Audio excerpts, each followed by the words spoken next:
Well, let's start with guitars. That wouldn't be your first guitar you've ever had, is it? No, that would be a charming story, but it's not true. This thing was given to me by my old buddy R.S. Field. Yes. And he's had a bunch of stuff. Yeah, and you know, it's an okay plywood guitar with painted on flames, and it's kind of like beautiful shape. Yeah, with Gibson. 50s? Yeah, I guess, you know, you tell me, but That's what it looks like. I think so. But you know, it sounds kind of clangorous. Sounds you like know. plywood.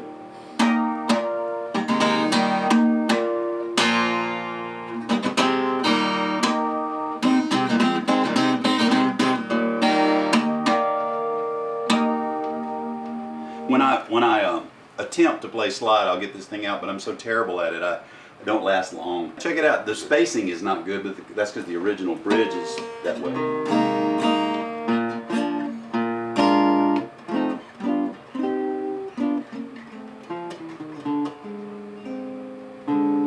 Oh, you know, I started working on. Did you ever hear Flashes by Big Spider back?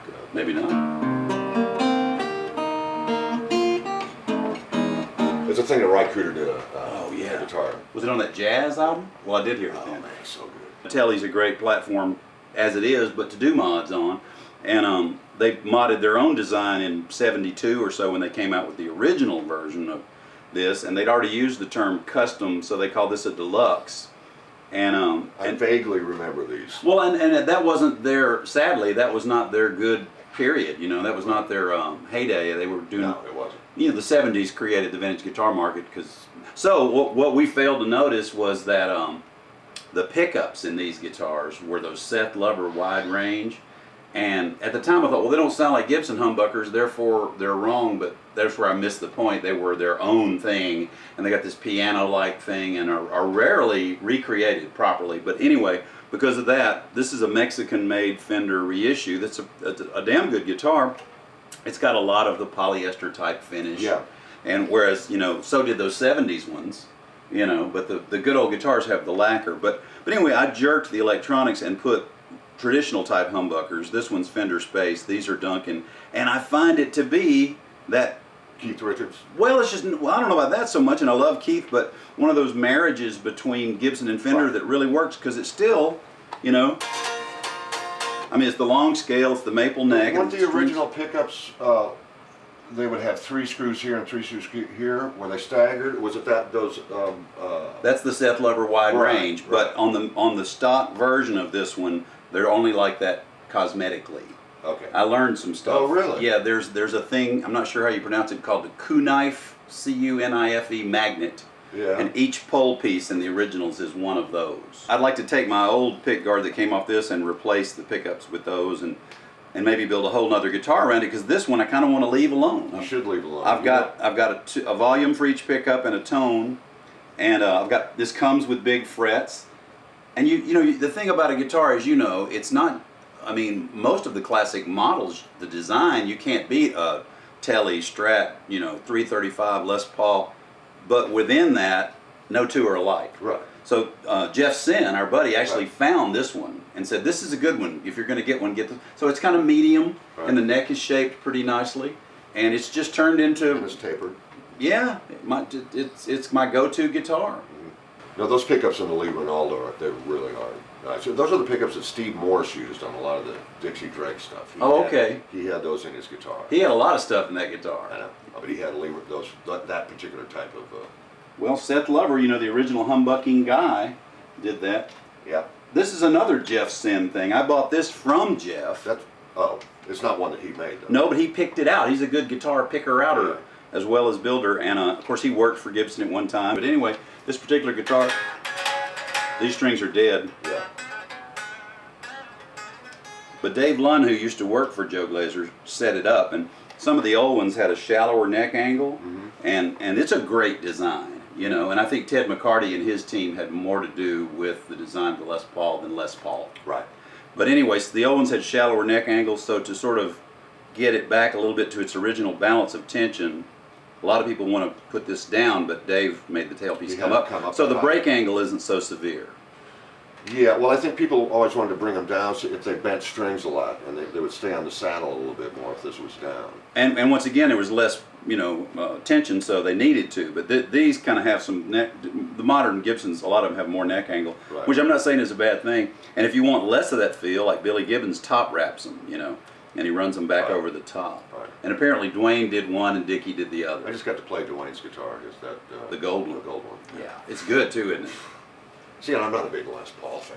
Right. But I played that. Well, the old ones had it. The old ones were like short scale tellies on steroids because those original PAFs had such twang and snap. It's the first Les Paul I played where I can actually hear the definition of the low end. It was all real sweet sounding. My thing is, I tune because of my voice. I love guitar so much, I'd like to play Gibson's tuned to pitch, and I play them tuned down. That one's probably tuned down. But when you tune down a half step, which accommodates my voice and its keys better, that long scale that Fender has, which also Gibson has on a lot of their models, it just so happens they don't really have on any of the rock and roll models. Well, you've heard Joe's theory on that. He says it's incorrect on Gibson's. Oh, the rule of 8s or 18s? Yes. I don't I have understand heard it. this. I don't understand it, but Joe says that's what, and that's a lot of the times when I play, they sound a little sour to me at times, and that's his theory. So he's probably right. Well, mine behave really well tuned to pitch, and of course I've put some time and money into getting them set up, and this one does pretty good tuned down. And interestingly enough, my Flying V strings go through the body like a telly, so at least if you don't get the scale, you get more tension.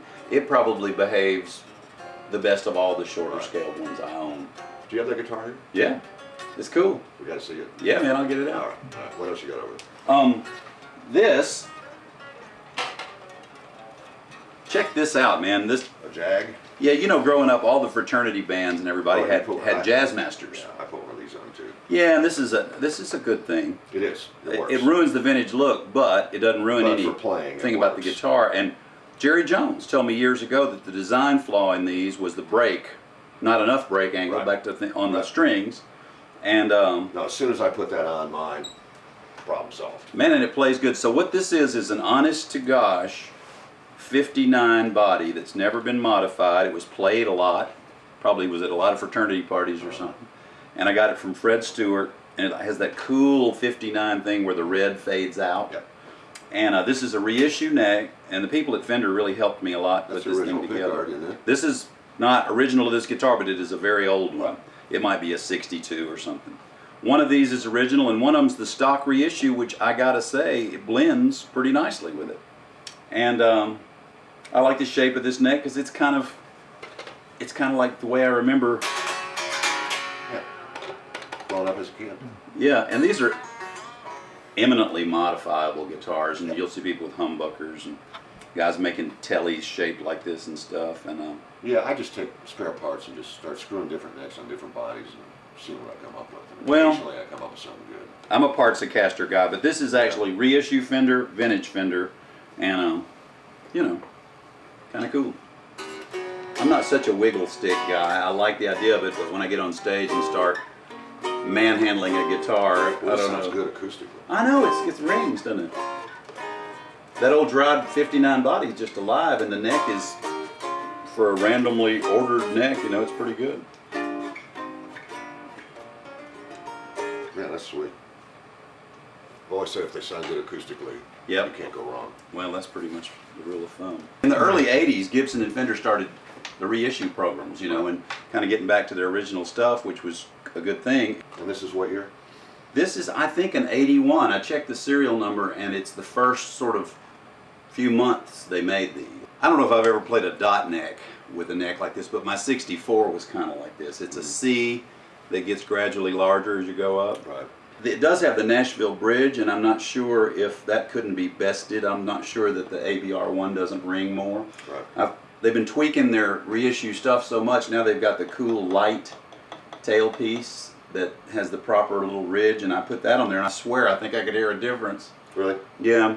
And I think every little change, I always hear a little bit of difference. Did they ever make these out of nylon for this particular model? well, not with the Nashvilles, but with the ABR1s, yeah, and they went What's to that that at model? surprisingly early. Well, the way I look at it is everything that's sort of the vintage Gibson thing is from like the first month or two of '65 back, because Right. after that they changed everything. Right.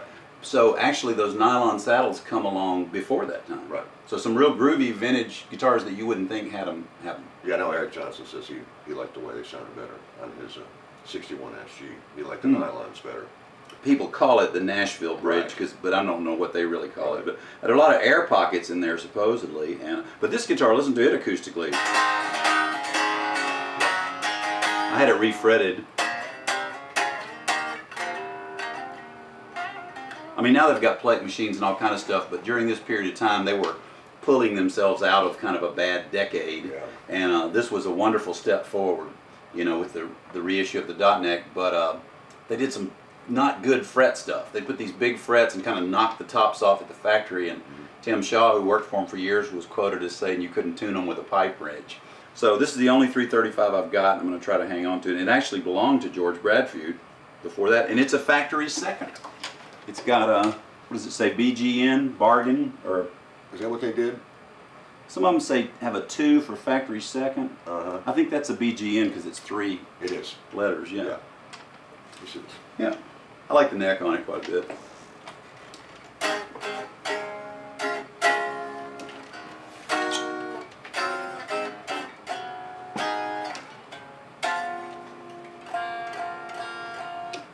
Somewhere along the line, though, I played Telecasters so much when I started playing Gibsons again, having played 335s earlier in life a lot, the solid bodies feel a little more natural to me, the V's and the Les Pauls. Yeah. I could get used to this though. Yeah, I mean, you get them set up where they hang in tune and you get happy with all the stuff. And if you're in the studio, you may have noticed that this is a great sitting down guitar and Les Paul isn't. I know. Les Paul's fine when you're standing up, but that's, you know, sits right there. ES-175 is a great body for sitting down too. A house guitar. Yeah, yeah.